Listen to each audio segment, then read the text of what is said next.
La tarde caía sobre Oaxaca con ese tono amarillento que solo existe en México, cuando las sombras se alargan y el aire huele a tierra húmeda y copal.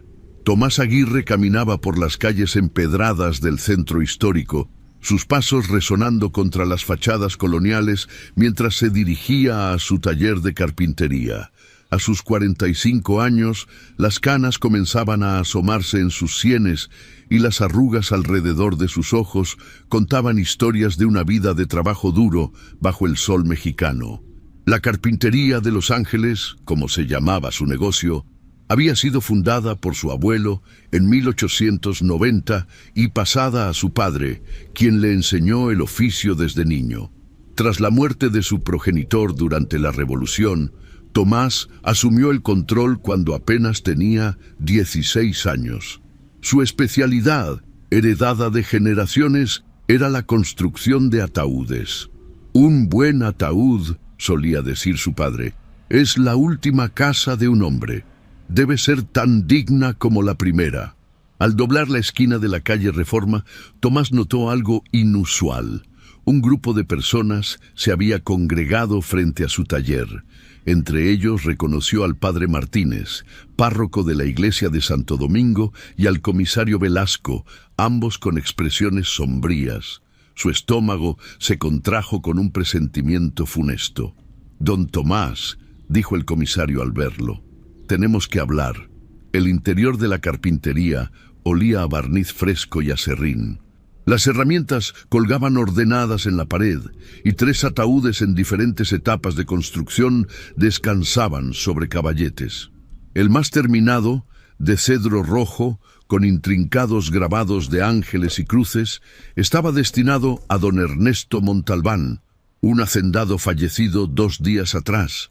«Es sobre el ataúd de don Ernesto», explicó el padre Martínez, su voz resonando en el espacio del taller. «Ha ocurrido algo inexplicable». El comisario Velasco, un hombre pragmático que había servido en el ejército durante la presidencia de Lázaro Cárdenas, se aclaró la garganta. Anoche, el velador del cementerio escuchó ruidos provenientes de la cripta de los Montalbán. Cuando se acercó, vio que el ataúd estaba abierto y vacío. Tomás frunció el ceño. «¿Están sugiriendo que alguien robó el cuerpo?» «No, don Tomás», intervino el sacerdote. «El cuerpo de don Ernesto fue encontrado esta mañana en su hacienda, sentado en su despacho, como si estuviera trabajando. Sus empleados creyeron ver a un fantasma». Un escalofrío recorrió la espalda de Tomás. El padre Martínez continuó. «Y no es la primera vez. En el último mes, 3 personas enterradas en ataúdes fabricados aquí han regresado». «Eso es imposible», respondió Tomás, aunque un recuerdo inquietante comenzaba a formarse en su mente. «Los muertos no caminan». «Pues estos sí», afirmó el comisario. «Todos aparecieron exactamente 3 días después de ser enterrados. Todos en los lugares donde pasaban más tiempo en vida». Tomás recordó entonces un sueño recurrente que había comenzado a tener hace aproximadamente un mes. En él, su padre aparecía en el taller, trabajando silenciosamente en un ataúd, tallando símbolos que no reconocía. Al despertar, Tomás sentía que había olvidado algo importante. «¿Qué ha cambiado en su proceso, don Tomás?», preguntó el comisario.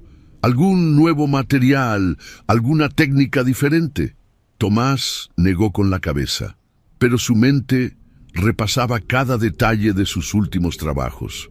Un mes atrás, había comprado madera a un comerciante desconocido que pasaba por el pueblo. El hombre, con un acento que no supo identificar, le había ofrecido cedro a un precio tan bajo que no pudo resistirse. «La madera», murmuró, «podría ser la madera nueva». Esa misma tarde, Tomás inspeccionó cuidadosamente el almacén donde guardaba la madera. En el rincón más oscuro, encontró los tablones que había comprado al forastero. A simple vista parecían normales, pero al observarlos detenidamente, notó algo extraño.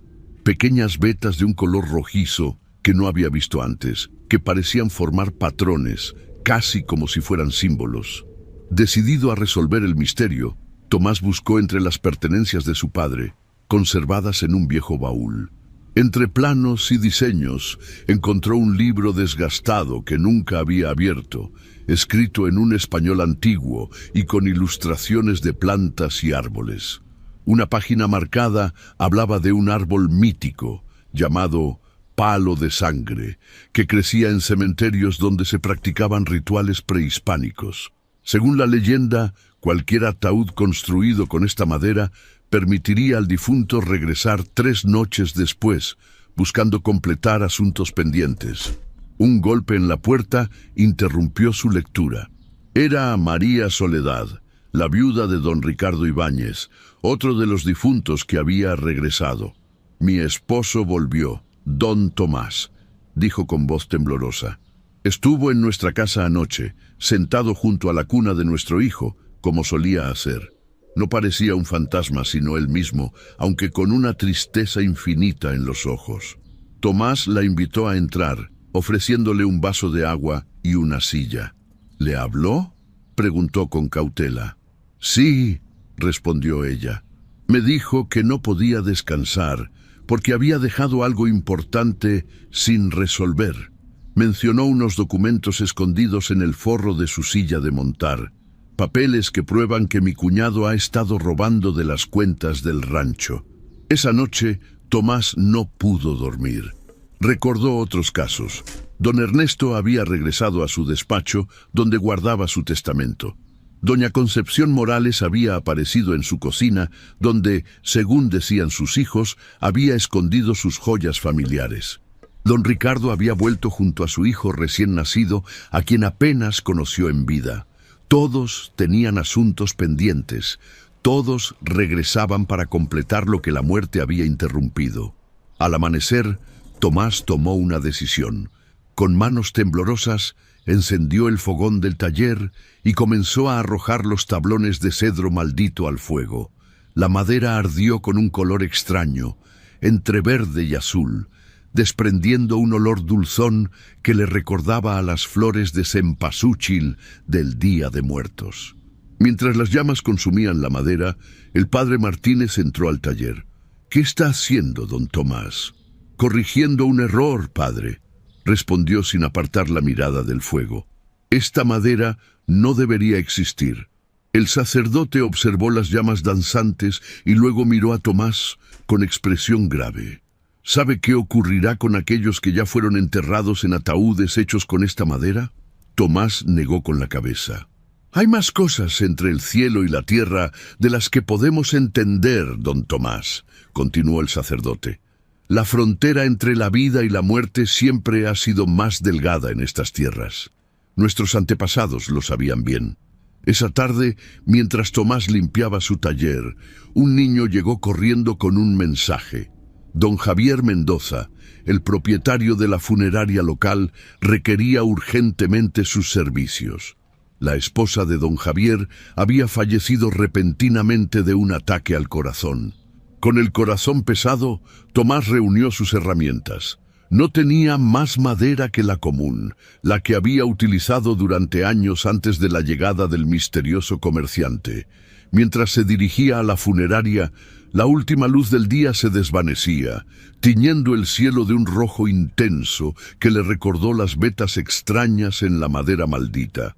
La señora Mendoza yacía pálida sobre una mesa, su rostro sereno, pero con una expresión que sugería que había muerto sin estar preparada para ello.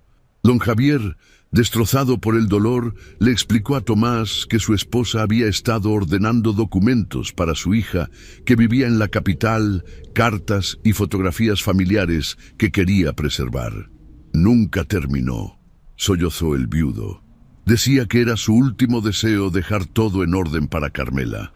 Tomás sintió un escalofrío. Otro asunto pendiente. Mientras medía el cuerpo para el ataúd, notó que en su delantal aún quedaba aserrín del cedro maldito. Sin pensarlo demasiado, lo guardó en un pequeño frasco. Quizás pensó, había una razón para que estos muertos regresaran. Quizás algunos necesitaban esa oportunidad para encontrar paz. Regresó a su taller bajo un cielo estrellado. Las calles de Oaxaca iluminadas apenas por faroles que proyectaban sombras danzantes contra los muros de adobe. En su mente, una idea comenzaba a tomar forma. Una idea tan audaz como peligrosa.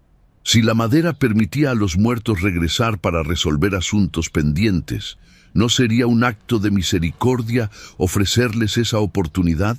¿No merecían algunos la chance de despedirse, de completar lo inacabado? Pero mientras reflexionaba, una figura familiar apareció en la esquina más oscura del taller. Tomás sintió que el aire abandonaba sus pulmones. Era su padre, tal como lo recordaba antes de partir a la revolución, con su bigote bien recortado y sus manos callosas de carpintero. Sus ojos reflejaban la misma mezcla de severidad y cariño que Tomás recordaba. «Papá», murmuró, incapaz de moverse. Su padre no respondió, pero se acercó a uno de los ataúdes en construcción y pasó su mano por la madera, como evaluando el trabajo. Luego miró directamente a Tomás y negó con la cabeza. «No juegues con la muerte, hijo», dijo finalmente, con una voz que sonaba como hojas secas arrastradas por el viento. Algunos umbrales no deben cruzarse en ninguna dirección. Antes de que Tomás pudiera responder, la figura de su padre se desvaneció en las sombras, dejándolo solo con el eco de aquella advertencia resonando en las paredes del taller. En el silencio que siguió, el reloj de la catedral marcó la medianoche, y Tomás supo que había desencadenado algo que iba más allá de su comprensión, algo que transformaría para siempre su vida y la de todo Oaxaca. El día amaneció nublado sobre Oaxaca, como si el cielo mismo presagiara tiempos oscuros. Tomás pasó la mañana construyendo el ataúd para la señora Mendoza, utilizando madera normal, sin rastro del cedro maldito. Mientras trabajaba, no podía dejar de pensar en la aparición de su padre la noche anterior. ¿Había sido real o solo un producto de su conciencia atormentada? El taller permanecía en un silencio inusual, interrumpido solo por el sonido de sus herramientas contra la madera. Los habituales clientes que pasaban a saludar o a encargar muebles se habían esfumado, como si un invisible cordón sanitario rodeara la carpintería de Los Ángeles. Los rumores, supuso Tomás, ya habrían recorrido cada rincón del pueblo. A mediodía, cuando estaba dando los últimos toques al ataúd, la campanilla de la puerta anunció una visita. Era doña Carmen Reyes, una anciana respetada por todos en Oaxaca, conocida por sus conocimientos de hierbas medicinales y por ser guardiana de antiguas tradiciones mixtecas. «Buenos días, don Tomás», saludó con voz serena. «He venido porque los espíritus están inquietos». Tomás dejó su herramienta y se limpió las manos en el delantal. «¿A qué se refiere, doña Carmen?». La anciana se acercó a los ataúdes, pasando sus dedos arrugados por la madera con gesto pensativo. «Hay una perturbación en el velo que separa este mundo del otro. Algo o alguien lo ha debilitado». Sus ojos, nublados por cataratas, pero aún penetrantes, se fijaron en Tomás. «La madera, don Tomás. Esa madera que compró viene de árboles que crecen donde los antiguos realizaban ceremonias para comunicarse con el inframundo. Nuestros ancestros los llamaban árboles puente. Sus raíces se alimentan de la tierra donde descansan los muertos, y su savia lleva consigo la esencia de quienes ya no están». «¿Cómo supo lo de la madera?», preguntó Tomás, sintiendo un escalofrío recorrer su espalda. «Los espíritus hablan, don Tomás, y yo todavía sé escucharlos». Hizo una pausa y sacó de su rebozo un pequeño saquito de tela. «Tome, esto es una mezcla de hierbas. Quémelas en el taller esta noche para purificar el lugar». Tomás aceptó el saquito, sintiendo su peso ligero en la palma de la mano. «¿Qué pasará con aquellos que ya están en ataúdes de esa madera?», preguntó pensando en don Ernesto, doña Concepción y don Ricardo. «Volverán una vez más para concluir sus asuntos». Después, si han encontrado paz, descansarán para siempre. Si no... La anciana dejó la frase inconclusa, pero su expresión comunicaba una advertencia clara. Después de que doña Carmen se marchara, Tomás terminó el ataúd de la señora Mendoza y lo entregó personalmente a la funeraria. Don Javier, con el rostro marcado por el dolor, apenas pudo agradecerle con un gesto. La sala donde velaban a su esposa estaba casi vacía, solo unos pocos familiares acompañaban al viudo. Tomás notó que sobre una mesa había quedado un álbum de fotografías a medio ordenar, presumiblemente el proyecto inconcluso de la difunta. Al regresar a su taller, ya caía la tarde. Las calles parecían más desiertas que de costumbre, y Tomás sintió miradas furtivas desde ventanas entreabiertas. La noticia de los muertos que regresaban había convertido a Oaxaca en un pueblo fantasma antes del anochecer. Esa noche, siguiendo el consejo de doña Carmen, Tomás quemó las hierbas en un brasero que colocó en el centro del taller. El humo desprendía un aroma dulce y amargo a la vez, llenando cada rincón con volutas azuladas que parecían moverse con voluntad propia. Mientras observaba el humo, Tomás recordó las palabras de su padre: «No juegues con la muerte». Pero ¿acaso no era eso exactamente lo que había estado haciendo toda su vida? Construir ataúdes era, de alguna manera, un continuo juego con la muerte, darle forma y belleza al último refugio de los mortales. Un sonido le sobresaltó. Parecía venir de la parte trasera del taller donde guardaba la madera. Tomás tomó un farol y se dirigió hacia allí con pasos cautelosos. El almacén estaba en penumbra, iluminado apenas por la luz temblorosa del farol. Entre las sombras, Tomás distinguió una figura agachada sobre los restos de la madera maldita que no había logrado quemar. «¿Quién anda ahí?», preguntó, alzando el farol. La figura se irguió lentamente. Era un hombre alto y delgado, vestido con ropas desgastadas que parecían de otra época. Su rostro, parcialmente iluminado por el farol, mostraba facciones angulosas y una mirada intensa. «¿No me reconoces, Tomás Aguirre?», preguntó el desconocido con voz grave. «Soy yo quien te vendió esta madera». Tomás sintió que el aire se volvía denso, dificultándole respirar.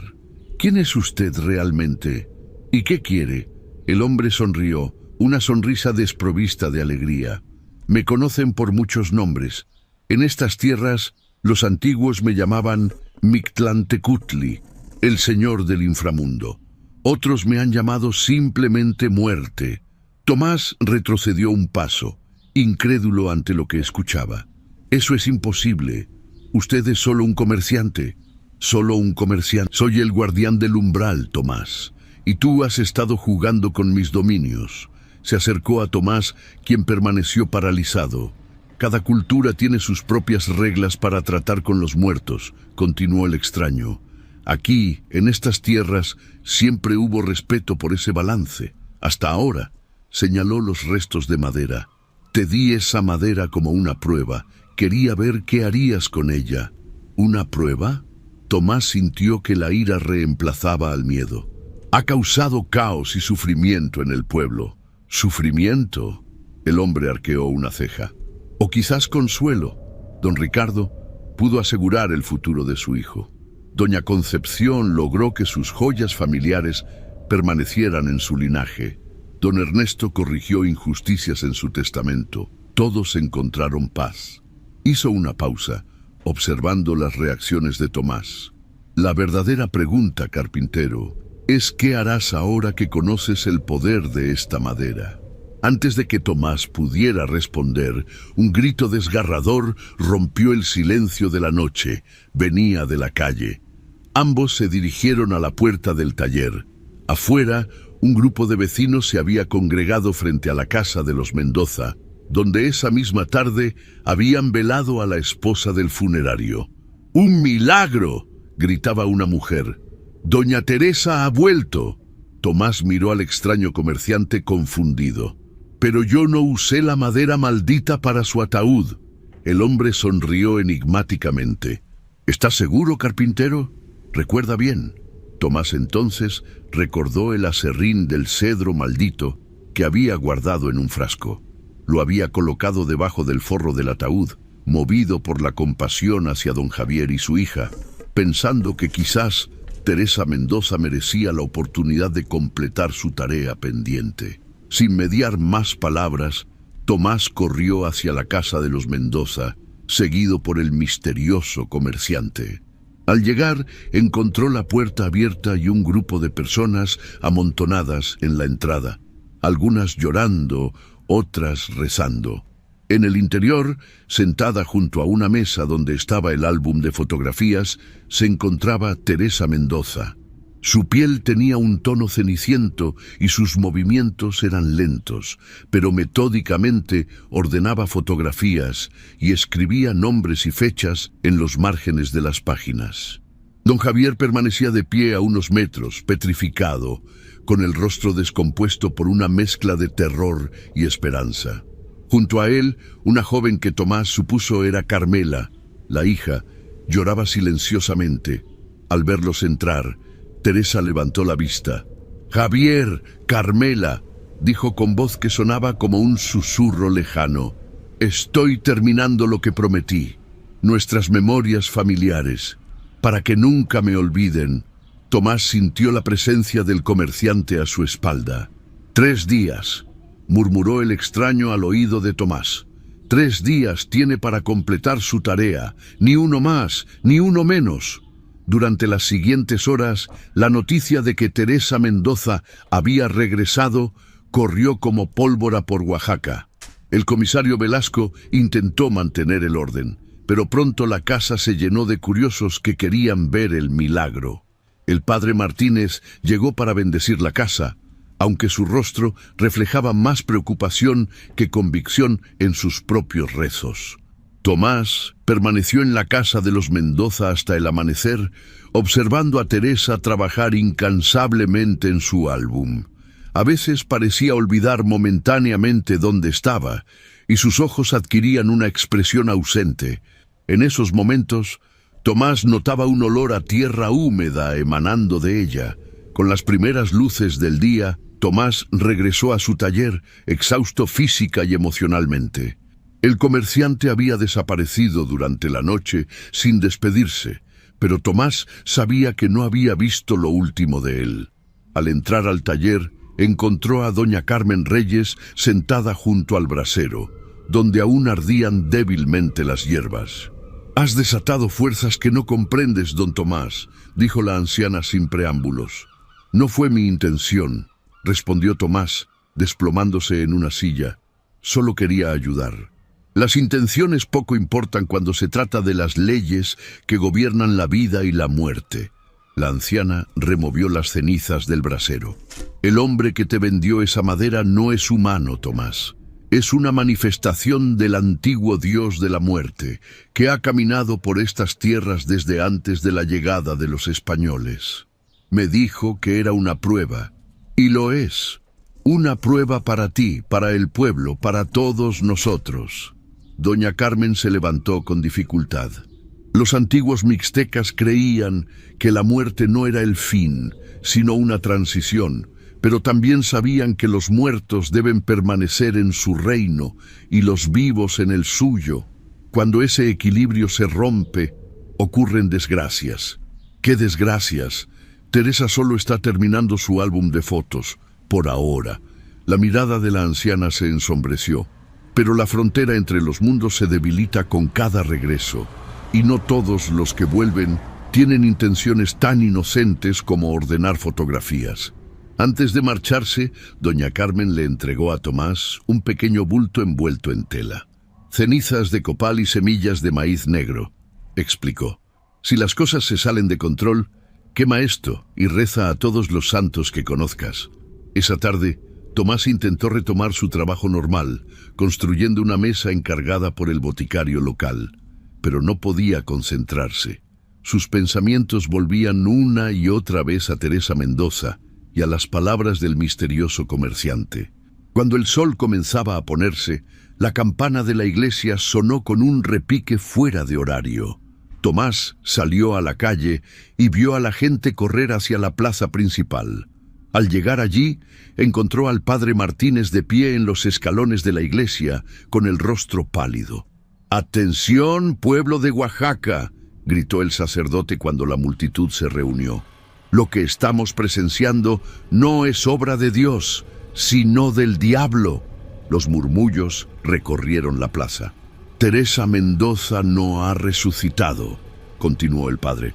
«Lo que vemos es solo su cuerpo, animado por fuerzas oscuras. Debemos rezar por su alma y permitir que su cuerpo regrese a la tierra». «¡Pero está viva!», gritó alguien entre la multitud. «La vimos. Habla, reconoce a su familia». «No está viva», respondió el sacerdote. «Está atrapada entre mundos, y eso es una abominación a los ojos de Dios».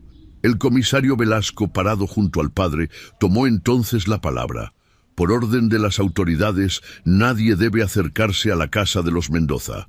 Cualquiera que desobedezca será arrestado». La multitud comenzó a disgregarse, pero Tomás notó rostros de descontento. Algunos vecinos miraban hacia la casa de los Mendoza con una mezcla de miedo y esperanza. Otros susurraban entre sí, señalando ocasionalmente hacia el taller de Tomás. Esa noche, mientras Tomás cenaba solo en su pequeña vivienda anexa al taller, escuchó golpes en la puerta. Al abrirla, se encontró con Carmela Mendoza. «Don Tomás», dijo la joven con voz agitada, «necesito hablar con usted sobre mi madre».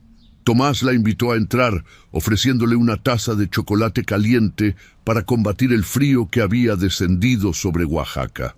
«Mi madre está cambiando», dijo Carmela después de dar un sorbo a la bebida. «Al principio era ella misma, solo más lenta, pero ahora a veces dice cosas extrañas. Habla de un lugar oscuro donde estuvo y de otros que quieren volver». Tomás sintió un nudo en el estómago. «¿Qué clase de cosas dice exactamente?»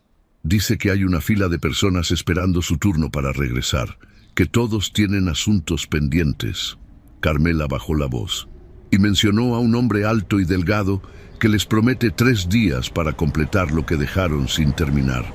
«El comerciante», pensó Tomás. «El supuesto Mictlantecutli. ¿Ha dicho algo más? Nombres, quizás». Carmela asintió, con los ojos brillantes por lágrimas contenidas. Mencionó a doña Eulalia Vázquez. Dijo que sería la próxima en regresar. Tomás sintió que el aire abandonaba sus pulmones. Doña Eulalia había muerto hacía una semana. Su ataúd había sido uno de los últimos que construyó con la madera maldita antes de descubrir su naturaleza. «Carmela, escúchame bien», dijo Tomás, tomando las manos de la joven. «Tu madre debe completar su tarea antes del 3er día, ¿entiendes? 3 días después de su regreso debe haber terminado. Y si no lo hace, no lo sé», confesó Tomás. «Pero nada bueno sucederá». Después de que Carmela se marchara, Tomás no pudo dormir. Las palabras de la joven resonaban en su mente. Una fila de personas esperando su turno para regresar. ¿Cuántos ataúdes había fabricado con esa madera maldita? ¿5? ¿7? No podía recordarlo con exactitud. A medianoche, Tomás escuchó ruidos en el taller. Armado con un farol, bajó las escaleras que conectaban su vivienda con el negocio. En el centro del taller, iluminado apenas por la luz de la luna que se filtraba por las ventanas, estaba su padre. «Has despertado algo antiguo y peligroso, hijo», dijo la aparición. «Algo que ha estado esperando siglos para regresar plenamente a este mundo». «¿De qué hablas, padre?», preguntó Tomás, acercándose con cautela. «El que se hace llamar Mictlantecutli no es el dios de la muerte. Es una sombra, un impostor que fue desterrado hace siglos por los verdaderos guardianes del inframundo». La figura de su padre parecía más sólida que en su anterior aparición. «Te ha engañado, Tomás. No está probándote a ti, está usándote para debilitar la barrera entre los mundos». «¿Por qué yo? ¿Por qué mi taller?» «Porque los Aguirre siempre han sido más que simples carpinteros». Su padre señaló hacia un rincón del taller donde descansaba el viejo baúl con sus pertenencias. Mira en el fondo del baúl. Hay un compartimento secreto. Allí encontrarás la verdad de nuestra familia. Antes de que Tomás pudiera responder, la figura de su padre comenzó a desvanecerse. 3 días, Tomás, fueron sus últimas palabras. 3 días antes de que sea demasiado tarde. El amanecer del segundo día encontró a Tomás arrodillado frente al viejo baúl de su padre. Había pasado horas buscando el compartimento secreto mencionado por la aparición, hasta que finalmente, al presionar un nudo particular en la madera del fondo, un pequeño cajón se abrió con un clic metálico. En su interior había un cuaderno de cuero gastado, con páginas amarillentas cubiertas de una escritura pulcra y elaborada. Tomás reconoció inmediatamente la caligrafía de su abuelo. A medida que leía, un escalofrío recorría su columna. El cuaderno revelaba una verdad que había permanecido oculta durante generaciones. Los Aguirre no eran simples carpinteros, sino guardianes. Desde la época colonial, cuando el primer Aguirre llegó de España, la familia había sido designada para vigilar ciertos lugares donde la frontera entre el mundo de los vivos y el de los muertos se debilitaba periódicamente. Los Aguirre fabricaban ataúdes con maderas especiales, tratadas con rituales que combinaban tradiciones indígenas y católicas para asegurar que los muertos permanecieran en su mundo. El abuelo de Tomás había sido el último en conocer completamente estos rituales. Su padre había comenzado a aprenderlos, pero la revolución interrumpió su formación. Las últimas páginas del cuaderno contenían advertencias sobre un ser al que llamaban el impostor, una entidad que periódicamente intentaba infiltrarse en el mundo de los vivos, haciéndose pasar por Mictlantecutli u otras deidades de la muerte. No es Dios ni demonio, sino algo más antiguo, escribía el abuelo. Algo que se alimenta de la energía liberada cuando las almas cruzan de un reino a otro. Cada vez que un muerto regresa, el velo se debilita y el impostor gana fuerza. La última entrada, escrita con letra temblorosa, decía: si alguna vez el impostor logra su objetivo, no solo los muertos caminarán entre los vivos, sino que los vivos comenzarán a cruzar involuntariamente al otro lado. El equilibrio se romperá por completo. Tomás cerró el cuaderno, su mente intentando procesar todo lo que había descubierto. Ahora entendía por qué el misterioso comerciante le había vendido específicamente a él esa madera maldita. No había sido casualidad. Un golpe en la puerta interrumpió sus pensamientos. Era el comisario Velasco, con ojeras pronunciadas y el uniforme desaliñado. Don Tomás saludó con voz cansada. Tenemos una situación. En la oficina del comisario, Tomás encontró a un grupo de personas reunidas: el padre Martínez, don Javier Mendoza, doña Carmen Reyes y, para su sorpresa, el doctor Ramírez, el médico del pueblo. Hemos convocado esta reunión porque la situación se está saliendo de control, explicó el comisario. Anoche, doña Eulalia Vázquez regresó a su casa. Su esposo casi muere del susto. Justo como lo predijo Teresa Mendoza, murmuró Tomás. Eso no es todo, intervino el doctor Ramírez. Desde ayer, 7 personas han reportado síntomas extraños: debilidad extrema, piel fría y, lo más preocupante, episodios en los que parecen ausentes, como si sus mentes estuvieran en otro lugar. Es como si estuvieran empezando a cruzar al otro lado, dijo doña Carmen, mirando significativamente a Tomás. Tomás les contó entonces lo que había descubierto en el cuaderno de su abuelo, omitiendo mencionar la aparición de su padre. Les habló de la función tradicional de los Aguirre como guardianes y de la amenaza del ser conocido como el impostor. Entonces, ¿está diciendo que usted proviene de una línea de... ¿qué? ¿Exorcistas carpinteros? El comisario no ocultaba su escepticismo. Guardianes, corrigió doña Carmen. Y tiene sentido. Siempre me pregunté por qué los ataúdes de los Aguirre eran los únicos que nunca se asociaban con apariciones o fenómenos extraños. Hasta ahora. ¿Y qué sugiere que hagamos, don Tomás?, preguntó el padre Martínez, que parecía haber envejecido años en los últimos días. Según el cuaderno, hay un ritual que puede reforzar la frontera entre los mundos. Tomás dudó antes de continuar, pero requiere que todos los que han regresado vuelvan voluntariamente a sus tumbas antes del tercer día. ¿Y si no lo hacen?, preguntó don Javier. Entonces quedarán atrapados en este mundo, pero no como están ahora. Tomás recordó las palabras del cuaderno. Se convertirán en algo que no está ni vivo ni muerto, y cada día que pasen así, más almas serán atraídas a cruzar la frontera en ambas direcciones. La reunión concluyó con un plan. El comisario, el padre y Tomás visitarían primero a Teresa Mendoza, que estaba en su segundo día de regreso, para convencerla de completar su tarea y volver voluntariamente a su tumba antes del amanecer del tercer día. Doña Carmen y el doctor Ramírez se encargarían de preparar los elementos necesarios para el ritual descrito en el cuaderno: copal, flores de cempasúchil, velas benditas y otros ingredientes más específicos. La casa de los Mendoza estaba silenciosa cuando llegaron. Don Javier les abrió la puerta con expresión abatida.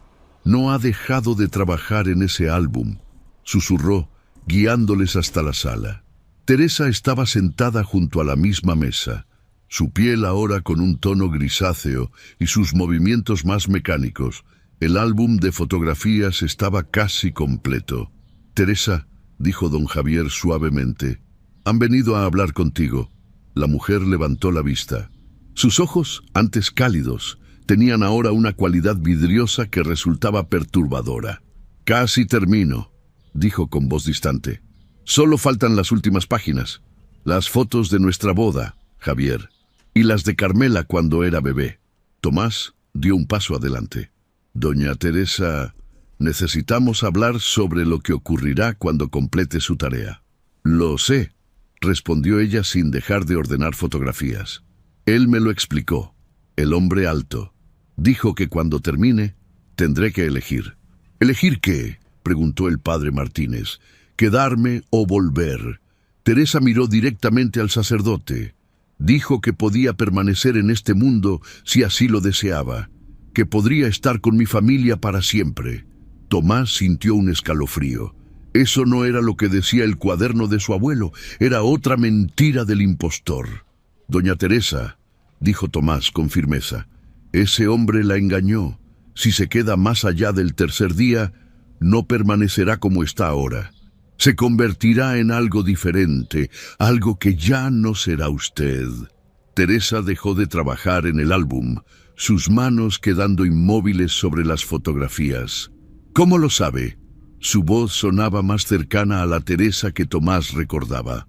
«Porque mi familia ha lidiado con estas situaciones durante generaciones». Tomás se acercó más a ella. «El hombre que le habló no es quien dice ser. Es una entidad que busca debilitar la frontera entre los mundos». Teresa permaneció en silencio por un momento, como procesando la información. «Al otro lado», murmuró finalmente, «no es como nos lo han contado. No es el cielo, ni el infierno. Es otro lugar. Un lugar donde las almas esperan». «¿Esperan qué?», preguntó el padre Martínez, visiblemente inquieto ante esta descripción que contradecía las enseñanzas de la iglesia. «No lo sé, nadie lo sabe. Solo esperamos». Teresa volvió a mirar el álbum, pero cuando él me ofreció volver, acepté sin dudarlo.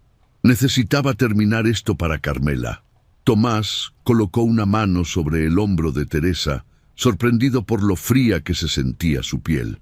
«Y lo está haciendo maravillosamente, doña Teresa, pero cuando termine, debe volver, por el bien de todos, incluida su familia». Teresa asintió lentamente. «Lo entiendo». Volvió a concentrarse en las fotografías. «Terminaré esta noche, y luego volveré». Al salir de la casa, el comisario Velasco, que había permanecido en silencio durante toda la conversación, Finalmente habló. ¿Realmente cree que volverá voluntariamente, don Tomás? Tiene que hacerlo, respondió Tomás.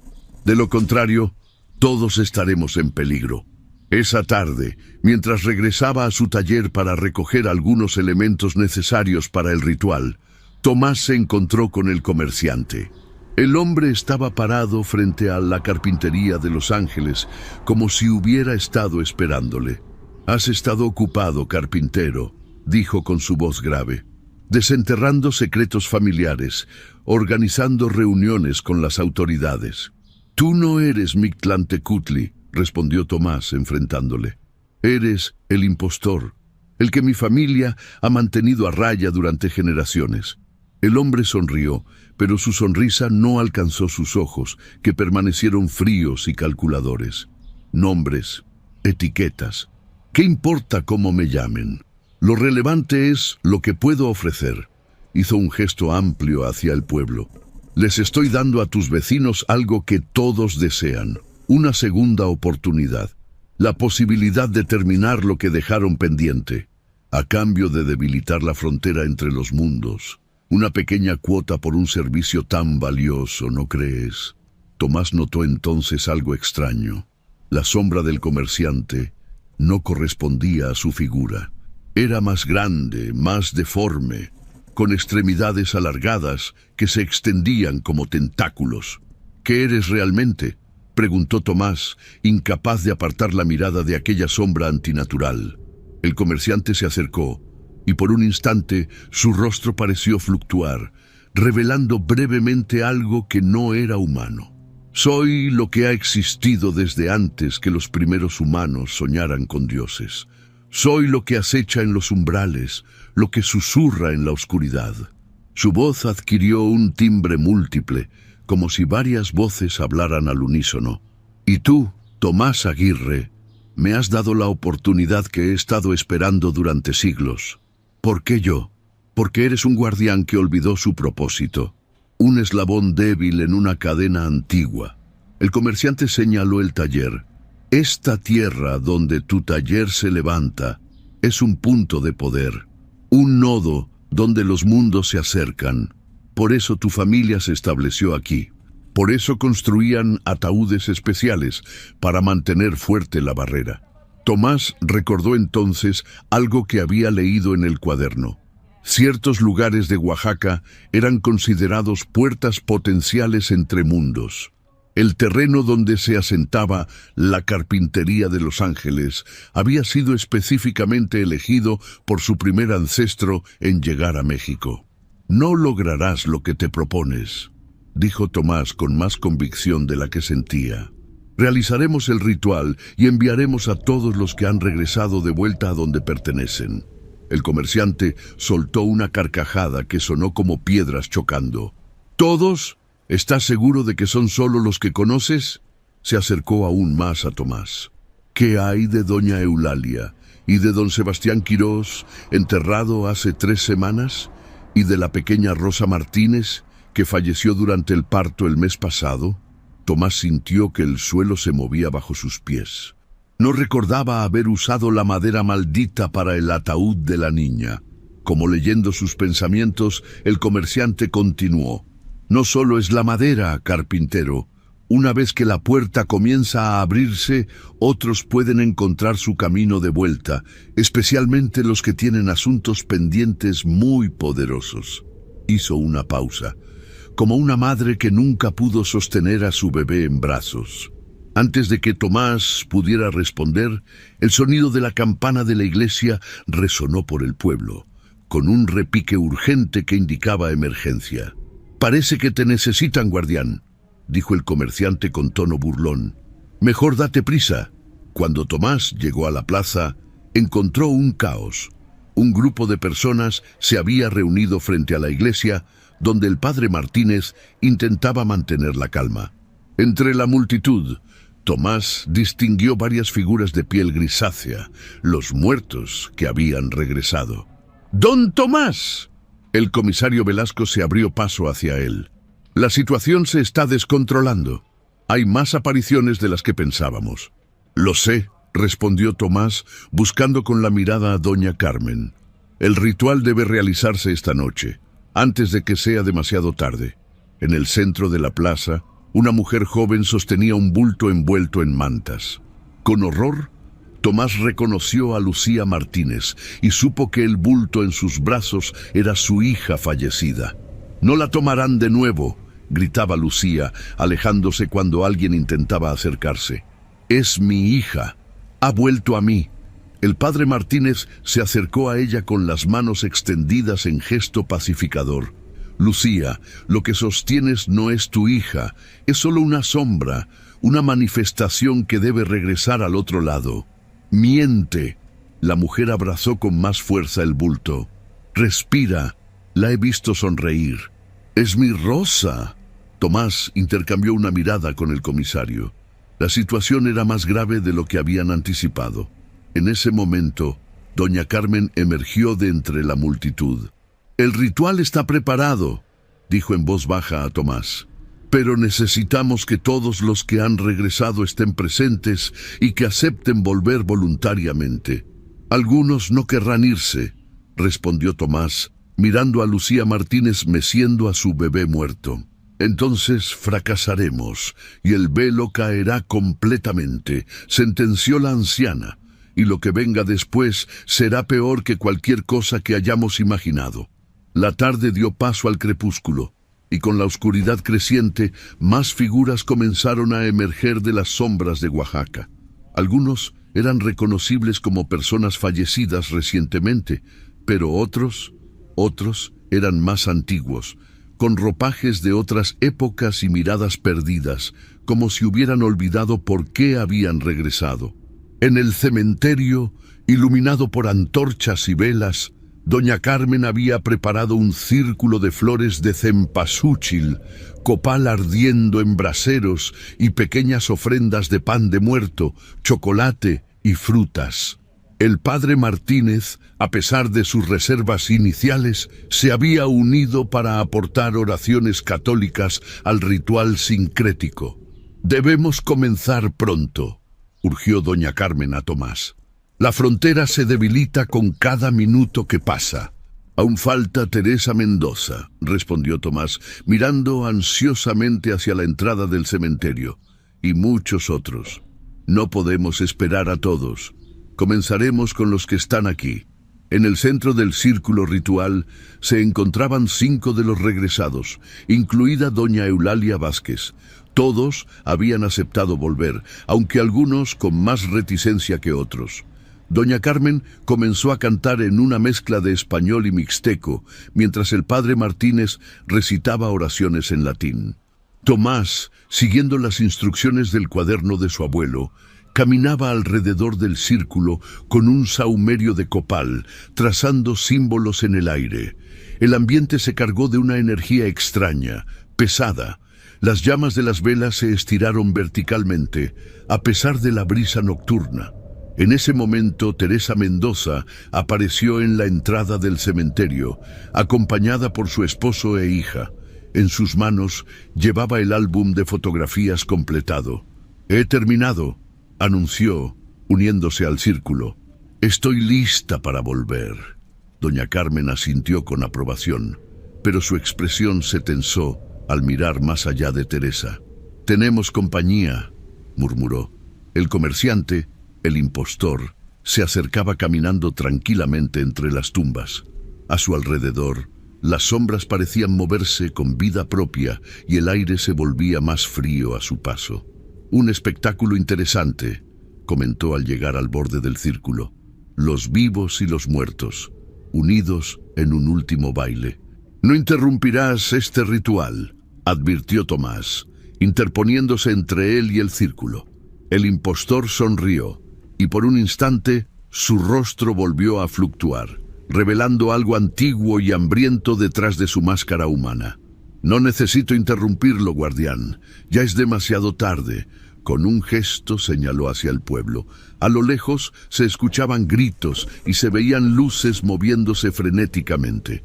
«¿Qué has hecho?», exigió saber Tomás. «Yo nada. Es la frontera que se desmorona». El impostor extendió sus brazos. Ahora los vivos comienzan a cruzar involuntariamente al otro lado. Sus almas se desprenden de sus cuerpos, atraídas por el vacío. Y los muertos, los muertos acuden en masa. Un grito interrumpió el ritual. Lucía Martínez había aparecido, todavía sosteniendo a su bebé fallecido. «¡No te la llevarás!», gritó, dirigiéndose a doña Carmen. «¡No de nuevo!». «Lucía», intentó razonar Tomás, «tu hija debe volver. Este no es su lugar». «Es mi hija». Los ojos de Lucía reflejaban una mezcla de desesperación y locura. «Si ella se va, me iré con ella». El impostor sonrió ante la escena. «Ahí lo tienes, guardián, el amor de una madre, tan poderoso que desafía incluso las leyes de la muerte». Se acercó a Lucía. «Puedes ir con ella, si así lo deseas, solo tienes que dejarte llevar». Tomás vio con horror cómo los ojos de Lucía comenzaban a volverse vidriosos, como si su alma estuviera desprendiéndose de su cuerpo. «¡No!». Tomás corrió hacia ella, pero fue detenido por una fuerza invisible. «No interfieras, guardián», advirtió el impostor. «Esto es lo que sucede cuando se rompe el equilibrio, los mundos se entremezclan y las almas vagan libremente entre ellos». En ese momento, un nuevo participante se unió a la escena. El padre de Tomás, o su aparición, emergió de entre las sombras. «Has fallado en tu engaño, usurpador», dijo con voz potente.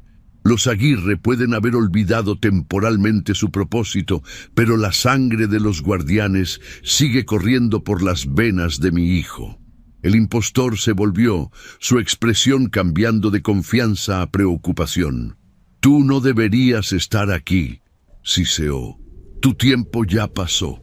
Mi tiempo terminará cuando el último Aguirre deje de respirar». El padre de Tomás se acercó a su hijo.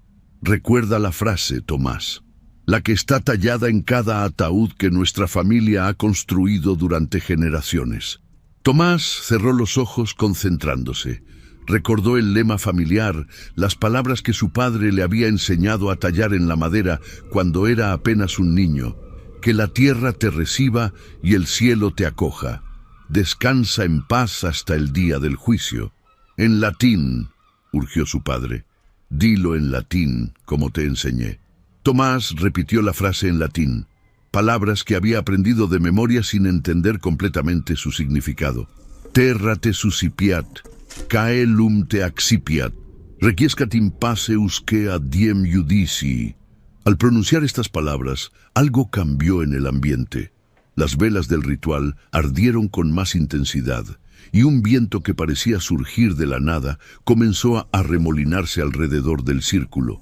El impostor dio un paso atrás, su forma humana fluctuando cada vez más, revelando momentáneamente una criatura de oscuridad y vacío. «¡No!», rugió con una voz que ya no era humana. «He esperado demasiado tiempo». Doña Carmen, sintiendo el cambio, intensificó sus cánticos, mientras el padre Martínez, con renovada convicción, elevaba su crucifijo. Tomás, guiado por un instinto ancestral que desconocía poseer, se acercó a Lucía Martínez. «Tu hija debe irse, Lucía», dijo con voz suave pero firme, «y tú debes quedarte, aún no es tu tiempo». «No puedo vivir sin ella», sollozó la mujer.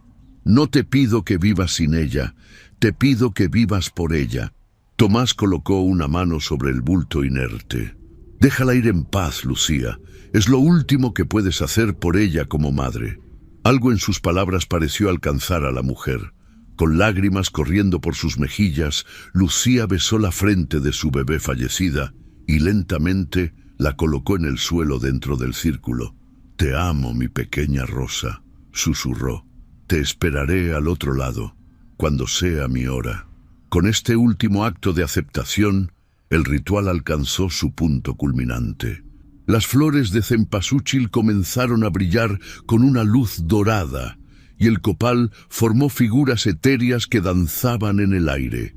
Los muertos que habían regresado, uno a uno, comenzaron a desvanecerse, no como fantasmas que se esfuman, sino como personas que simplemente dan un paso atrás y se alejan hacia un horizonte invisible. Teresa Mendoza fue una de las últimas. Antes de desaparecer, entregó el álbum completado a su hija Carmela. «Recuérdame», dijo simplemente. «Eso es todo lo que pedimos los muertos, ser recordados». El impostor, viendo su plan desmoronarse, lanzó un grito que no parecía de este mundo. Su forma humana se deshizo completamente, revelando una entidad de oscuridad y vacío, con múltiples extremidades que se retorcían como serpientes y un rostro que cambiaba constantemente entre expresiones de furia y agonía. «Esto no termina aquí, guardián». Su voz resonó como un trueno distante. «Volveré cuando la memoria falle y los rituales se olviden». Con un último alarido, la criatura se contrajo sobre sí misma y desapareció en un estallido de oscuridad, dejando tras de sí un olor a ozono y tierra quemada. El silencio que siguió fue casi ensordecedor. Las velas se habían extinguido, pero una luz tenue, como la del amanecer, comenzaba a iluminar el cementerio. Tomás miró a su alrededor. Los muertos habían partido. Solo quedaban los vivos, algunos llorando, otros en estado de shock, pero todos, de alguna manera, transformados por lo que habían presenciado. La figura de su padre se acercó una última vez. «Has restaurado el equilibrio, hijo», dijo con orgullo. «Pero recuerda, ser un guardián es una responsabilidad de por vida. El impostor volverá. Quizás no en tu tiempo, pero sí en el de tus descendientes». «No tengo hijos, padre», respondió Tomás. «Los tendrás», su padre sonrió, «y les enseñarás lo que significa ser un Aguirre». Con estas palabras, la aparición de su padre comenzó a desvanecerse, pero no antes de añadir: «El ritual debe repetirse cada año, en la noche de Todos los Santos, para mantener fuerte la barrera. No lo olvides». Cuando la primera luz verdadera del amanecer tocó las lápidas del cementerio, todo había terminado. Los muertos habían regresado a sus tumbas, el velo entre los mundos se había restaurado, y Tomás Aguirre había redescubierto el propósito olvidado de su linaje. Mientras caminaba de regreso a su taller, exhausto pero con una nueva determinación, Tomás se detuvo frente a la iglesia. El padre Martínez estaba de pie en los escalones, observando el amanecer.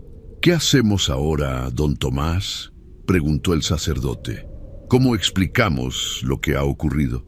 Tomás miró hacia el horizonte, donde el sol comenzaba a asomarse sobre las montañas de Oaxaca. «Algunas historias no necesitan explicación, padre», respondió. «Se convierten en leyendas, y las leyendas tienen su propia forma de perdurar». Un año había transcurrido desde los extraños sucesos en Oaxaca. La vida en el pueblo había recuperado cierta normalidad, aunque un aire diferente, más consciente de los misterios que acechan en las sombras, se percibía en sus calles empedradas y en las miradas de sus habitantes. La carpintería de Los Ángeles seguía funcionando, pero había cambiado sutilmente. Tomás Aguirre ya no era simplemente el carpintero del pueblo. Para muchos se había convertido en algo más. Un guardián cuyo trabajo iba más allá de la simple construcción de muebles y ataúdes. En los meses posteriores al ritual en el cementerio, Tomás había estudiado meticulosamente el cuaderno de su abuelo, aprendiendo rituales y técnicas olvidadas. Cada ataúd que salía de su taller ahora llevaba inscripciones especiales, talladas en lugares discretos donde solo él sabía encontrarlas. Palabras en latín, símbolos mixtecas y pequeñas cruces que servían como sellos para mantener la barrera entre los mundos. Esa mañana de octubre de 1959, mientras Tomás trabajaba en un armario encargado por la botica local, la campanilla de la puerta anunció la llegada de una visita. Era Carmela Mendoza, quien, tras la muerte definitiva de su madre, había decidido quedarse en Oaxaca en lugar de regresar a la capital. «Buenos días, don Tomás», saludó la joven, que llevaba un ramo de flores de cempasúchil. «¿Está ocupado?». Tomás dejó su herramienta y se limpió las manos en el delantal. «Nunca demasiado ocupado para ti, Carmela. ¿Qué te trae por aquí?» «Faltan solo 2 días para la noche de Todos los Santos», respondió ella. «Quería saber si necesita ayuda con los preparativos». Desde los acontecimientos del año anterior, Carmela se había convertido en una especie de aprendiz informal para Tomás. No en la carpintería, sino en los otros aspectos de su trabajo. Los rituales, las tradiciones, el conocimiento que había sido transmitido en su familia durante generaciones. «Tu ayuda siempre es bienvenida», respondió Tomás, invitándola a pasar a la parte posterior del taller, donde una pequeña sala servía como espacio de planificación. Sobre una mesa descansaban planos del cementerio, listas de materiales necesarios para el ritual anual, y un nuevo cuaderno donde Tomás había comenzado a registrar sus propias observaciones y descubrimientos. «He estado investigando sobre el impostor», comentó Carmela mientras examinaba los papeles. «En la biblioteca del convento encontré textos antiguos que hablan de una entidad similar. Los frailes dominicos la llamaban el ladrón de umbrales». Tomás asintió, no del todo sorprendido. «Ha tenido muchos nombres a lo largo de los siglos. Mi abuelo lo llamaba el impostor porque se hace pasar por deidades de la muerte. Según los textos, aparece aproximadamente cada 50 años, siempre buscando debilitar la frontera entre los mundos». Carmela pasó las páginas de un cuaderno que había traído consigo. «Y siempre hay alguien que lo detiene, a veces un sacerdote, otras un curandero indígena, y en 1958 un carpintero y sus amigos», completó Tomás con una sonrisa cansada. «No solo un carpintero», corrigió Carmela, «un guardián, el último de una línea que se remonta a la época colonial». Tomás se acercó a una pequeña ventana que daba hacia la calle. La vida en Oaxaca continuaba. Vendedores pregonando sus mercancías, niños jugando, ancianos conversando en las esquinas.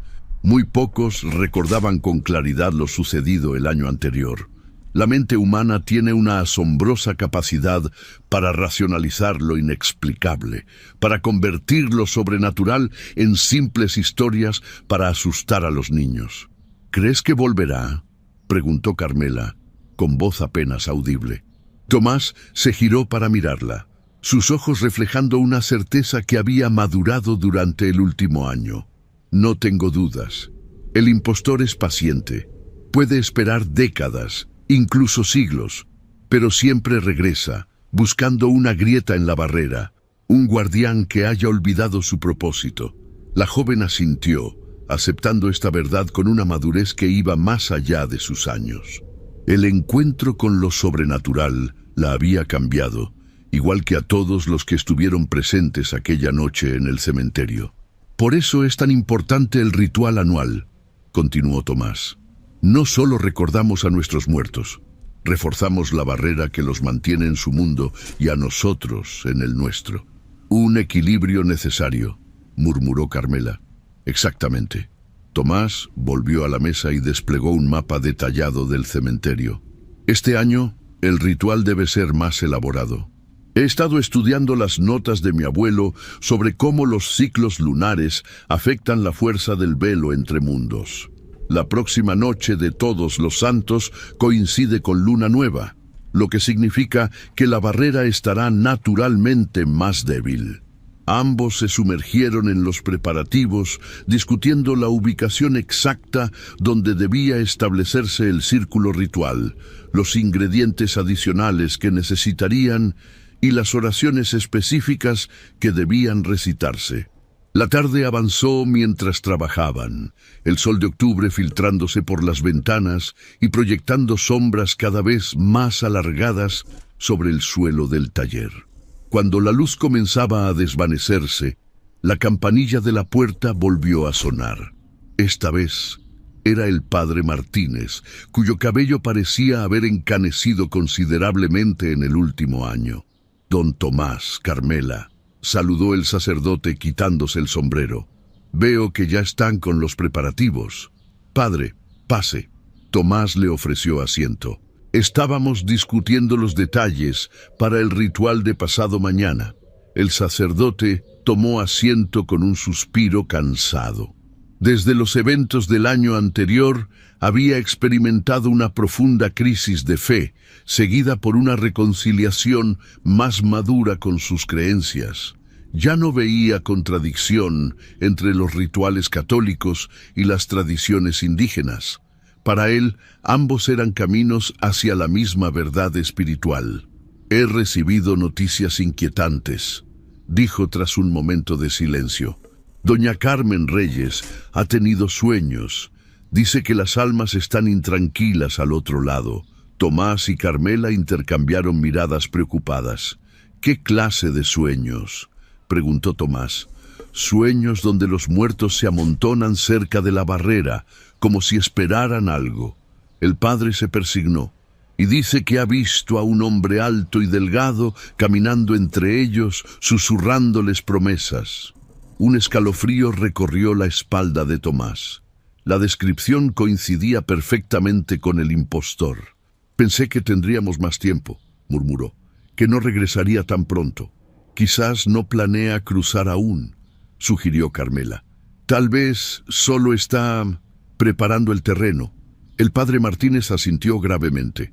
«Doña Carmen dice que debemos ser especialmente cuidadosos este año.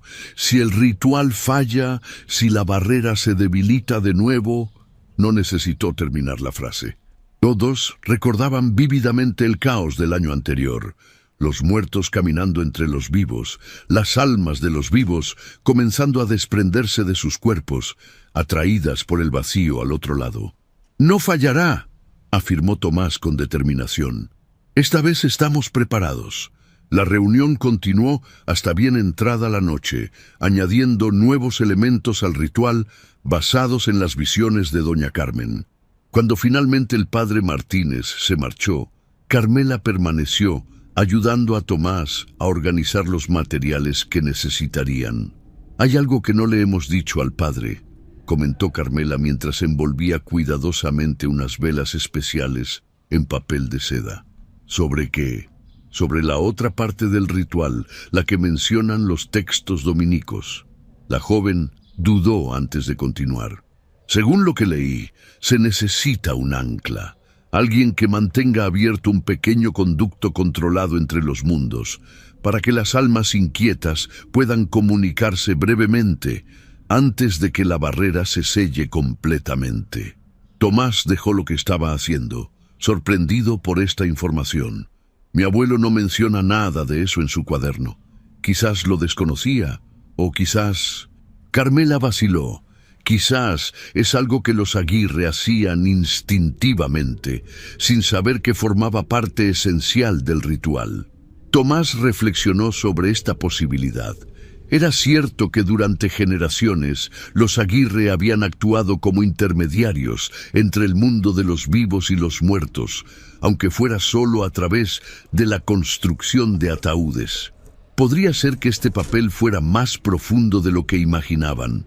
«¿Qué sugiere exactamente ese texto sobre el ancla?», preguntó finalmente.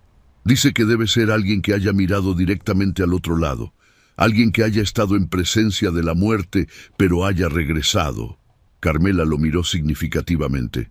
«Alguien como tú, don Tomás, que ha hablado con los muertos». Tomás pensó en las apariciones de su padre, en cómo había servido de guía durante la crisis. ¿Había sido eso una señal de que él estaba destinado a servir como este ancla mencionada en los antiguos textos? «También dice», continuó Carmela con voz más suave, «que ser el ancla conlleva un riesgo. El conducto funciona en ambas direcciones. Si no se cierra correctamente al final del ritual, el ancla podría quedar conectada permanentemente al otro lado». La implicación era clara. Tomás podría quedarse atrapado entre mundos, ni completamente vivo ni completamente muerto. «Es un riesgo que debemos considerar cuidadosamente», dijo Tomás después de un largo silencio. «Por ahora, continuemos con los preparativos según lo planeado. Mañana visitaré a doña Carmen para discutir esto con ella». Cuando Carmela finalmente se marchó, Ya era medianoche. Tomás permaneció solo en su taller, reflexionando sobre todo lo que había aprendido en el último año y sobre la responsabilidad que ahora pesaba sobre sus hombros. Se acercó al rincón donde guardaba el viejo baúl de su padre. Al abrirlo, sus dedos encontraron inmediatamente el mecanismo secreto que revelaba el compartimento oculto. Además del cuaderno de su abuelo, ahora guardaba allí otros objetos relacionados con su papel como guardián, amuletos de protección, hierbas secas para rituales y un pequeño frasco que contenía tierra del cementerio. Mientras examinaba estos objetos, un movimiento en las sombras del taller captó su atención. Tomás se giró, pero no vio nada. Sin embargo, la sensación de no estar solo persistía. «Padre», llamó suavemente. «¿Eres tú?» No hubo respuesta, pero el aire parecía haberse vuelto más denso, cargado de una presencia invisible. Tomás encendió más velas, iluminando hasta el último rincón del taller. Las sombras retrocedieron, pero la sensación inquietante permaneció. Decidido a no dejarse intimidar, Tomás continuó con sus preparativos, aunque ahora cada sonido, el crujir de la madera, el viento contra las ventanas, lo ponía en alerta. Cerca del amanecer, exhausto pero incapaz de dormir, Tomás se sentó en su sillón favorito con el cuaderno de su abuelo. Mientras repasaba una vez más los detalles del ritual, sus párpados comenzaron a pesarle. En el umbral entre la vigilia y el sueño, tuvo una visión. Se vio a sí mismo de pie en el cementerio, pero un cementerio diferente, más antiguo y extenso de lo que realmente era. A su alrededor, innumerables figuras espectrales se movían en silencio, algunas reconocibles como personas que habían muerto en Oaxaca, otras completamente desconocidas, con ropajes de épocas distintas. En el centro del cementerio, una figura familiar lo esperaba, su padre, pero no estaba solo. Junto a él se encontraban otros hombres que compartían el inconfundible aire de los Aguirre, su abuelo, su bisabuelo y otros ancestros que solo conocía por historias familiares. «Has recordado tu propósito, hijo», dijo su padre, «pero el peligro es mayor de lo que imaginas. El impostor está regresando», añadió su abuelo, un hombre fornido con un bigote imponente, más fuerte que nunca. «¿Por qué ahora?», preguntó Tomás. «¿Por qué tan pronto después del último intento? Un ancestro más antiguo, vestido con ropas coloniales, dio un paso adelante, porque siente que la barrera está más débil que nunca. Las tradiciones se olvidan, los rituales se convierten en meras costumbres sin poder real. La fe moderna no tiene espacio para los antiguos guardianes. Los Aguirre somos los últimos», continuó otro antepasado. «Durante siglos, otras familias compartieron esta responsabilidad, pero una a una olvidaron su propósito o sus líneas se extinguieron». Su padre colocó una mano fantasmal sobre el hombro de Tomás. «El ritual que planeas realizar es necesario, pero no suficiente. El ancla de la que habla la muchacha es real, y eres tú quien debe asumir ese papel. Pero hay algo más que debes saber. El impostor no actúa solo», intervino su abuelo. «Tiene agentes en el mundo de los vivos, personas que, consciente o inconscientemente, debilitan la barrera en su nombre». Esta revelación sacudió a Tomás. «¿Quiénes? ¿Cómo puedo identificarlos?» «Busca a aquellos que desafían el orden natural», respondió su bisabuelo. «Los que hablan con demasiada familiaridad sobre la muerte sin respetarla. Los que intentan comunicarse con los muertos por motivos egoístas». Antes de que Tomás pudiera hacer más preguntas, la visión comenzó a desvanecerse. Las figuras de sus ancestros se difuminaron y el cementerio espectral fue reemplazado gradualmente por la familiar vista de su taller iluminado por la luz del amanecer. Tomás despertó sobresaltado, el cuaderno de su abuelo aún abierto en su regazo. Aunque había sido un sueño, la sensación de haber recibido un mensaje real de sus ancestros persistía. Con renovada urgencia, Tomás se preparó para visitar a doña Carmen. Las calles de Oaxaca comenzaban a animarse con los primeros comerciantes y trabajadores madrugadores. El aire fresco de la mañana llevaba consigo el aroma de pan recién horneado y chocolate caliente. La casa de doña Carmen se encontraba en las afueras del pueblo, cerca de un pequeño arroyo, donde según las leyendas locales, las lavanderas fantasmas aparecían en noches de luna llena. Era una construcción modesta de adobe, rodeada por un jardín donde crecían plantas medicinales y flores de todo tipo. Al llegar, Tomás encontró a la anciana despierta, como si hubiera estado esperándolo. «Tuve un sueño», dijo Tomás sin preámbulos, después de los saludos habituales. «Lo sé», respondió doña Carmen, invitándolo a sentarse en un banco de madera bajo un frondoso árbol. «Yo también lo vi. Los ancestros te han hablado. Me dijeron que debo ser el ancla en el ritual, pero también mencionaron que el impostor tiene agentes entre los vivos. ¿Sabe algo sobre esto?» La anciana asintió lentamente, su rostro arrugado sombrío bajo la luz moteada que se filtraba entre las hojas. «Desde que ocurrieron los acontecimientos del año pasado, he estado observando. Hay signos, pequeños cambios en la actitud de ciertas personas». Hizo una pausa, como considerando cuidadosamente sus siguientes palabras. «El comisario Velasco, por ejemplo, ha estado haciendo preguntas extrañas, visitando el cementerio a horas inusuales». Tomás frunció el ceño.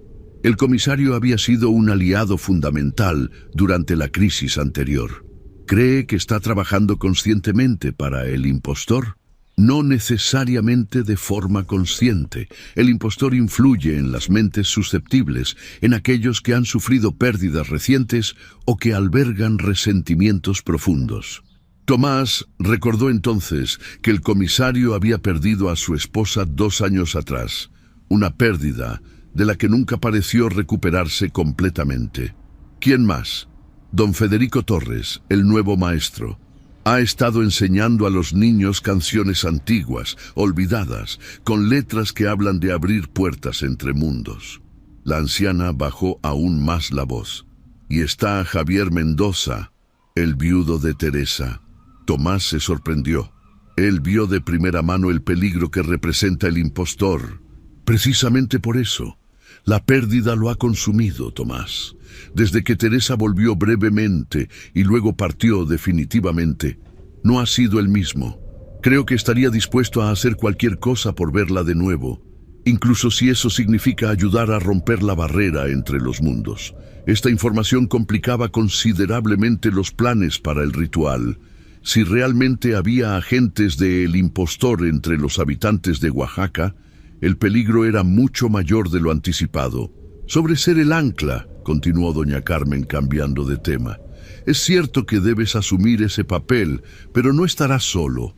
Necesitarás un vínculo en este lado, alguien que pueda ayudarte a regresar si te adentras demasiado en el otro mundo. Carmela, dijo Tomás inmediatamente, pensando en la joven que se había convertido en su aprendiz no oficial. Sí, ella posee la sensibilidad necesaria, pero debe estar preparada para lo que implica. Si algo sale mal, si no puede traerte de vuelta, ambos podrían perderse. La gravedad de la situación pesaba cada vez más sobre los hombros de Tomás. Ya no se trataba solo de realizar un ritual para reforzar una barrera mística. Ahora debía identificar posibles traidores entre sus vecinos y asumir un papel que podría costarle la vida, o algo peor. «¿Cómo me preparo para ser el ancla?», preguntó finalmente. Doña Carmen se levantó con dificultad y se dirigió hacia su casa, haciendo un gesto para que la siguiera. En el interior, entre hierbas secas colgando del techo y estantes repletos de frascos con extraños contenidos, la anciana buscó en un viejo arcón. Tras remover varios objetos, extrajo un pequeño paquete envuelto en tela negra. Esto perteneció al último ancla conocido en Oaxaca, un curandero mixteca que vivió hace casi 70 años. Desenvolvió el paquete, revelando un collar de cuentas negras con un pequeño pendiente de obsidiana tallada. Lo usarás durante el ritual. Te ayudará a encontrar el camino de regreso. Tomás tomó el collar con reverencia, sintiendo un leve hormigueo en las yemas de los dedos al tocarlo.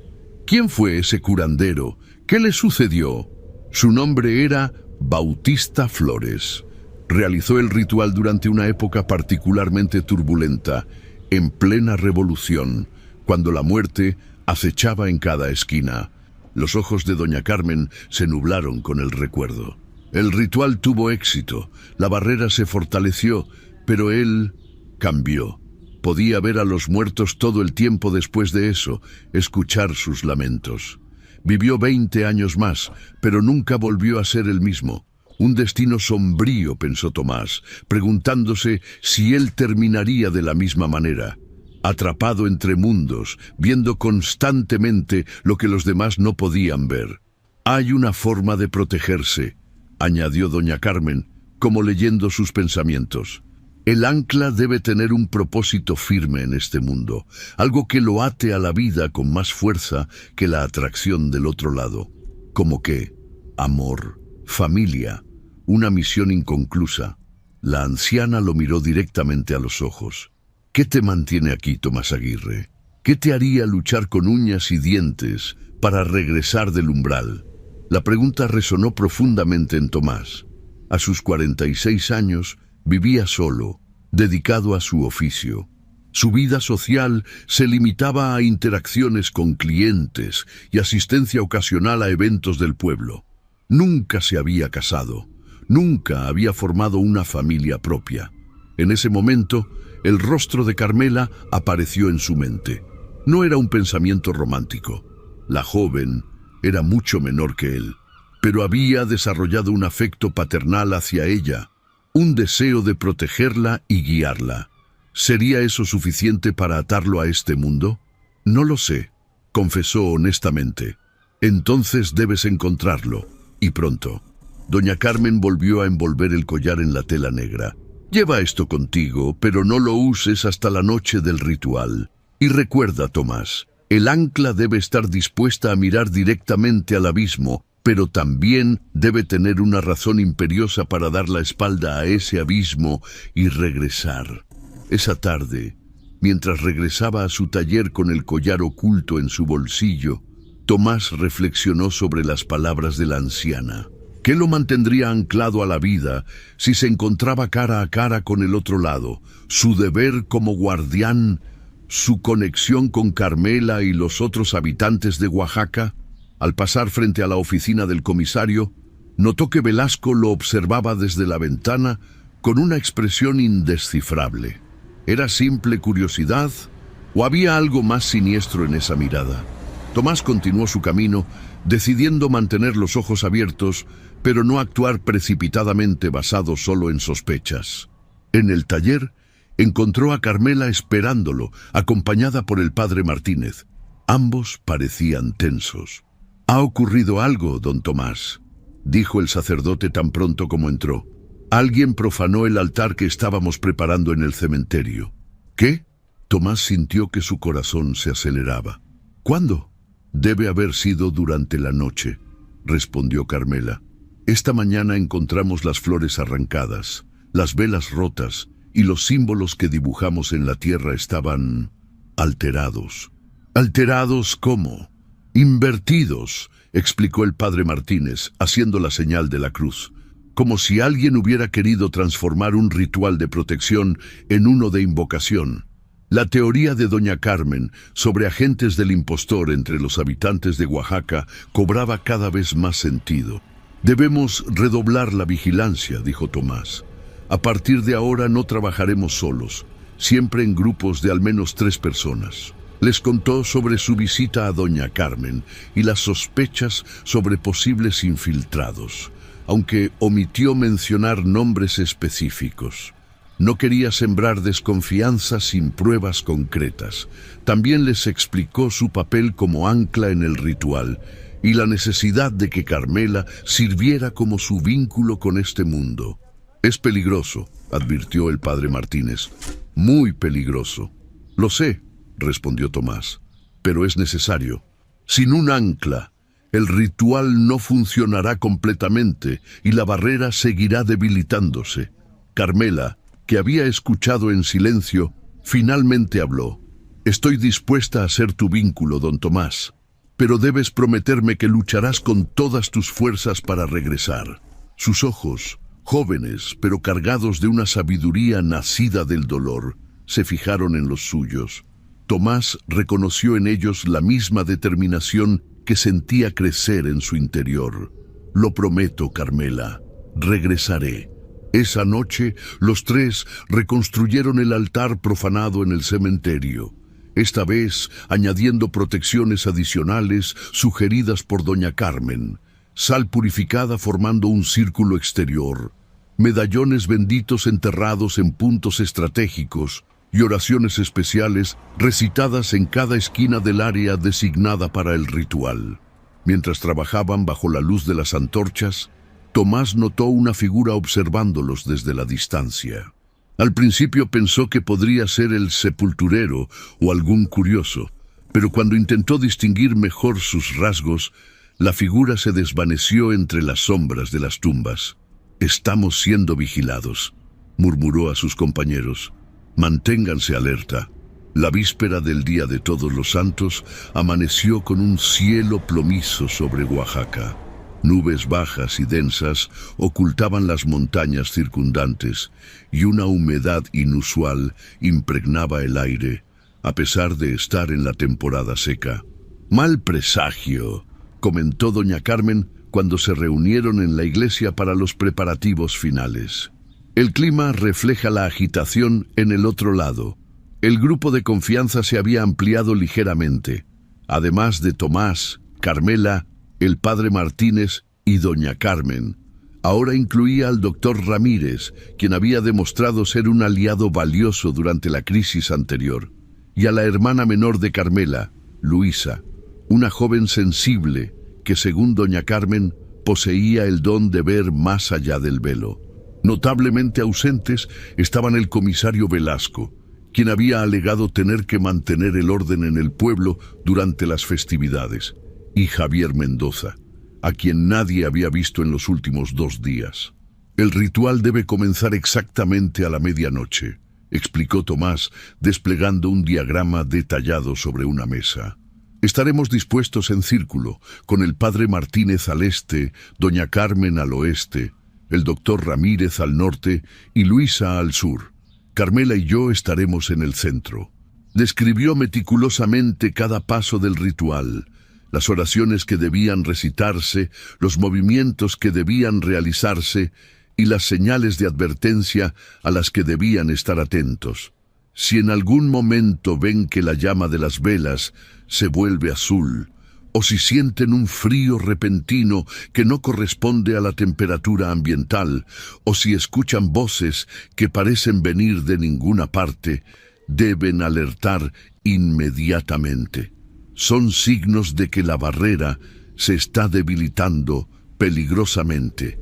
Finalmente, explicó la parte más delicada del ritual, su papel como ancla y el de Carmela como vínculo. «Cuando llegue el momento, beberé una infusión preparada por doña Carmen y me colocaré el collar del ancla. Esto me permitirá percibir el otro lado y establecer un conducto controlado. Las almas inquietas podrán comunicarse brevemente y luego la barrera se sellará con mayor fuerza». Miró a Carmela. «Durante este proceso, Carmela sostendrá un cordón rojo atado a mi muñeca. Es un símbolo, pero también una conexión real. Si siente que estoy adentrándome demasiado en el otro lado, debe tirar del cordón 3 veces y llamarme por mi nombre completo». Lo que no mencionó, lo que solo él y doña Carmen sabían, era el verdadero riesgo, que podría sentirse tan atraído por el otro lado, por las almas que lo esperaban allí, incluyendo a su padre y ancestros, que podría resistirse a regresar. Y si eso ocurría, ni el cordón rojo ni el llamado de Carmela podrían traerlo de vuelta. Cuando la reunión concluyó, el padre Martínez bendijo a cada uno de los participantes, trazando la señal de la cruz en sus frentes con óleo consagrado. «Que Dios proteja nuestras almas», dijo solemnemente. Estamos a punto de adentrarnos en territorios que la Iglesia apenas comprende. Mientras todos se dispersaban para hacer los preparativos finales, Tomás permaneció solo en la iglesia, contemplando el altar mayor. Nunca había sido un hombre particularmente religioso, a pesar de asistir regularmente a misa por tradición familiar, pero ahora, enfrentando la posibilidad de mirar directamente al otro lado, sentía la necesidad de algún tipo de consuelo espiritual. Se arrodilló frente al altar y comenzó a rezar, no con las oraciones formales que había aprendido de niño, sino con palabras que surgían directamente de su corazón. Pidió fuerza, claridad y, sobre todo, la determinación para regresar del umbral una vez cumplida su misión. Tan absorto estaba en su oración que no notó la presencia que se había materializado a su lado hasta que una voz familiar habló. Un guardián arrodillado. Una visión poco común. Tomás alzó la vista para encontrarse con el impostor, ahora no como el comerciante que recordaba, sino como una figura elegantemente vestida con ropas de otra época, como un hacendado del siglo XIX. «Tú», dijo Tomás, poniéndose de pie de un salto. «Yo», confirmó el impostor con una sonrisa que no alcanzaba sus ojos. «He venido a ofrecerte un trato, guardián. No hago tratos con entidades como tú. Ni siquiera has escuchado mi oferta». El impostor comenzó a pasear tranquilamente por la nave de la iglesia, sus pasos no produciendo sonido alguno sobre el suelo de piedra. «Es simple, realmente. Abandona el ritual. Permíteme fortalecer mi presencia en este mundo, y a cambio te ofreceré algo que ningún mortal podría rechazar». «¿Y qué sería eso?», preguntó Tomás, más por ganar tiempo que por verdadera curiosidad. «Conocimiento». El impostor se detuvo frente a una pintura de la Última Cena, estudiándola con aparente interés. «Conocimiento sobre la vida, la muerte y lo que hay más allá. Respuestas a preguntas que los humanos han estado haciendo desde que adquirieron conciencia de su propia mortalidad». Tomás recordó las palabras de doña Carmen. «El ancla debe tener algo que lo ate firmemente a este mundo, algo más fuerte que la atracción del otro lado». «No me interesa ese conocimiento», respondió con firmeza. «¿No?». El impostor se giró para mirarlo, sus ojos ahora completamente negros. Todos los Aguirre han sentido la curiosidad.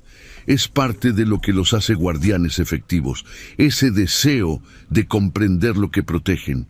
Tu padre lo sentía, tu abuelo también. Mi padre y mi abuelo cumplieron con su deber a pesar de esa curiosidad. Y yo haré lo mismo». El impostor soltó una risa que sonaba como cristales rompiéndose. «¿Tan noble? ¿Tan predecible?».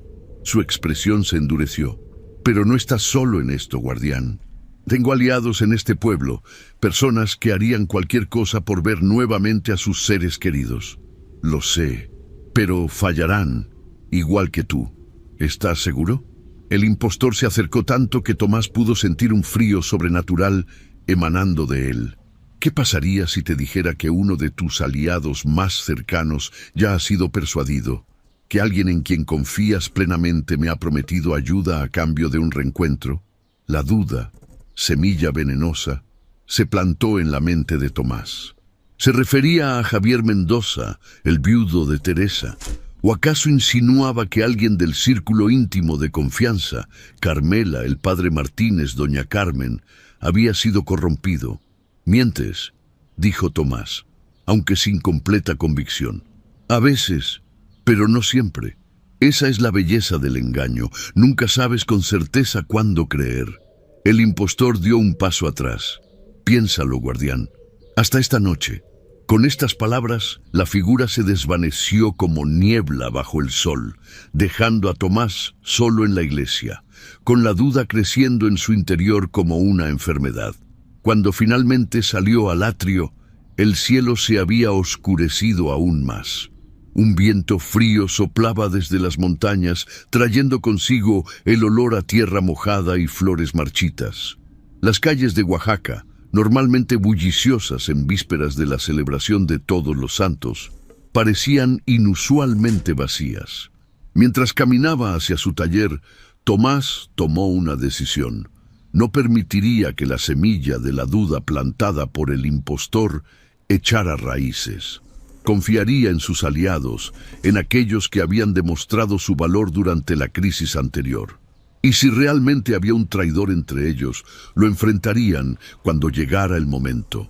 Esa noche, el ritual comenzaría a la medianoche. Y Tomás Aguirre, carpintero y guardián, se prepararía para mirar directamente al abismo del otro lado, confiando en que encontraría la fuerza para regresar. Porque en Oaxaca, donde la frontera entre la vida y la muerte siempre ha sido delgada, algunas batallas deben librarse no solo por los vivos o los muertos, sino por el equilibrio que permite que ambos mundos coexistan en su propio espacio, separados por un velo que ni siquiera el impostor, con toda su antigua malicia, debería poder romper. Y mientras las campanas de la catedral comenzaban a repicar, anunciando el inicio de las vísperas, Tomás supo que fuera cual fuera el resultado de esa noche, la carpintería de los Ángeles y el linaje de los Aguirre habían recuperado su verdadero propósito. Un propósito que perduraría mientras hubiera manos dispuestas a tallar la madera y corazones dispuestos a defender la barrera entre los mundos.